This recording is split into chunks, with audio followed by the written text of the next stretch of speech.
जल हमारी जीवन रेखा है और ये पेड़ हमारी सांस है। पर इन आदमियों ने अपने हाथों से इस धरती को और खुद को बीमार कर रखा है, कभी लालच में, कभी सुविधा में और कभी अज्ञान में। क्या कोई इसका इलाज है? हाँ है, वो है आयुर्वेद। हाँ आयुर्वेद, आप सही समझे।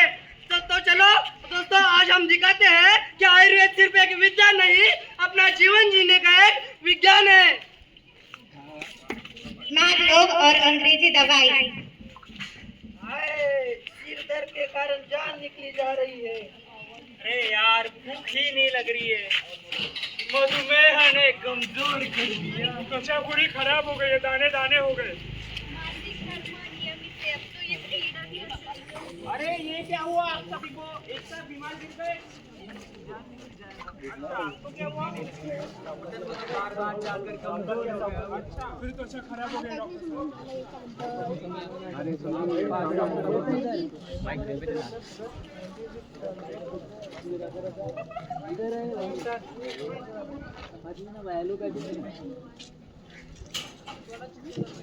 दवाई खा लो।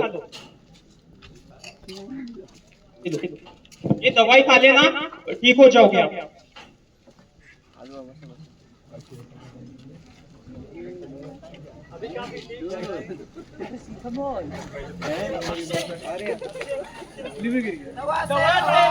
दवा से रोग, कहाँ का इलाज, कहाँ का शोक।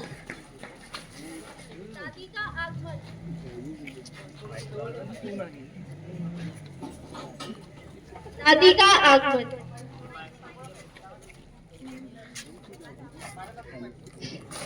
बच्चों, असली इलाज तो अपने आंगन में है।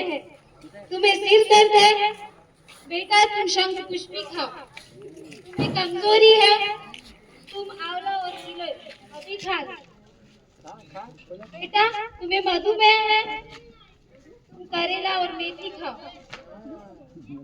बेटा तुम्हें त्वचा रोग है, तुम हल्दी और नीम का लेप रोज लगाया करो। और बेटी तुम अशोक लून लो।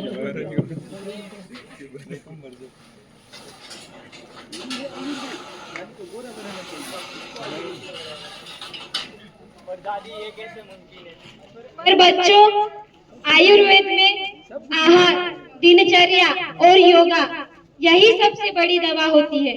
इसलिए आयुर्वेद को अपनाओ। ये अपने आयुर्वेद डॉक्टर बताएंगे।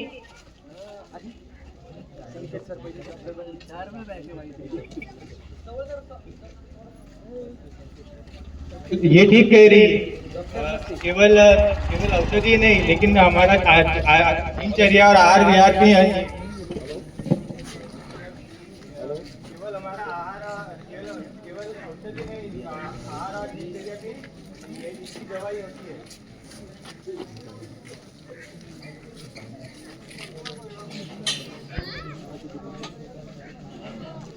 एक काम करो, तुम सुबह देर तक जागना बंद कर दो और रात में मोबाइल देखना बंद कर दो। और तुम नियमित आंवला और नीम का सेवन करो। तुम एक काम करो, मीठा कम खाओ और करेला और नीम का सेवन करो। आप केवल नीम ही नहीं, लेकिन स्ट्रेस, तनाव कम कर दो। और आप अशोक लोत्र लो और नियमित व्यायाम करो। मेरे बाबा तो नहीं देखी होती।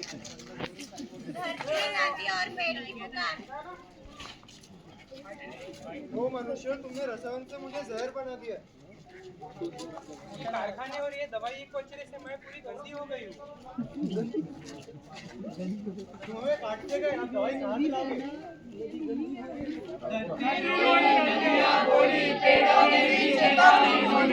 ये इतना वेड़ा किती वेळा वैद्य और छात्रा का संदेश। अरे अमन सर, आयुर्वेद केवल मनुष्य का ही नहीं बल्कि प्रकृति का रक्षक होता है। धरती स्वस्थ, आयुर्वेद स्वस्थ।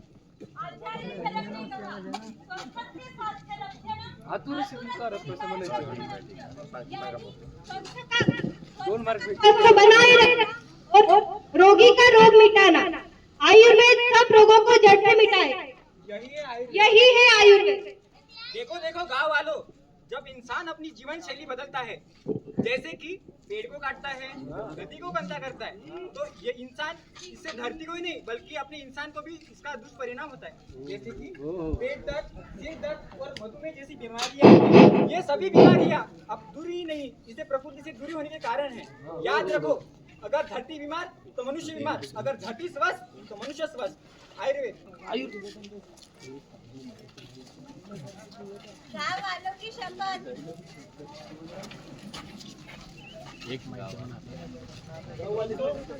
हम रासायनिक दवाओं का अंधाधुंध प्रयोग करना बंद करेंगे और हम आज से हर घर नीम, आंवला और तुलसी लगाएंगे। अब हम प्लास्टिक छोड़ेंगे और मिट्टी से जुड़ेंगे। प्रकृति के रक्षण करेंगे और आयुर्वेद अपनाएंगे।